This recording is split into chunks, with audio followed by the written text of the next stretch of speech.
अच्छा जुकाता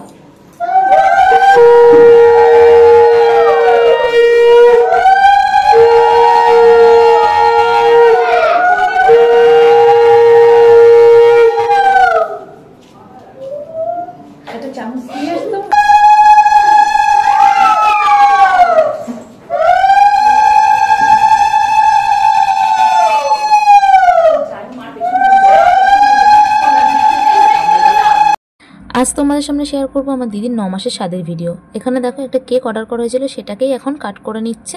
এখানে বাচ্চাদের নিয়ে দিদি কেকটা কাটিং করে নিচ্ছে। কেকটা কিন্তু খুবই পছন্দ হয়েছে। আসলে আমাদের চেনা পরিচিত একজনের কাছ থেকে কেকটা কিন্তু অর্ডার করা হয়েছিল।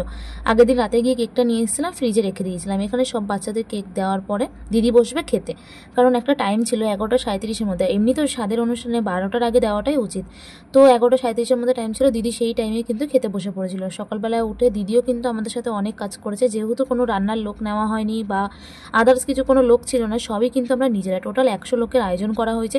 সেই সব কিছুই কিন্তু আমরা মা, মাসি, দিদি, আমার জেঠুর মেয়ে সবাই মিলে কিন্তু এই আয়োজনগুলো কিন্তু আমরা করে নিয়েছি।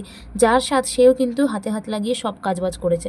এদিকে দেখো কেকটা সরিয়ে দিয়ে দুপুরে সবাই এসেছিলো, সব খাবার টাবার সবার খাওয়া হয়ে গেছে। লাস্ট পাতে বসছে হচ্ছে আমরা। দিদির তো খাওয়া আগেই হয়ে গেছিলো। এখন মোটামুটি ঘড়িতে 3:30 বাজে।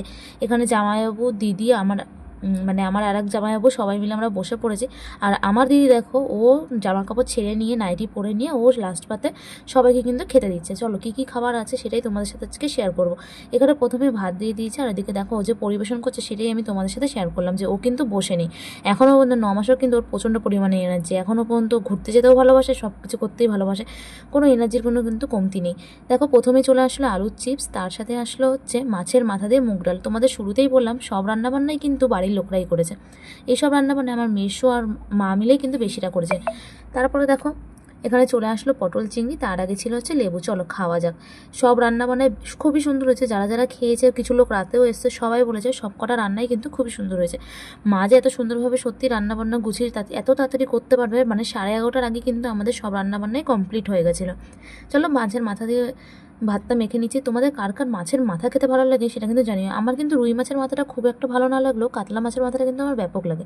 তো সেটাই লেবু দিয়ে চিপে নিয়ে একটুখানি আলু চিপস দিয়ে পুরো ভাতটা কিন্তু এই ডাল দিয়ে প্রথমে খেয়ে নিলাম। তারপর আরেকটুখানি ভাত নিয়ে নিলাম।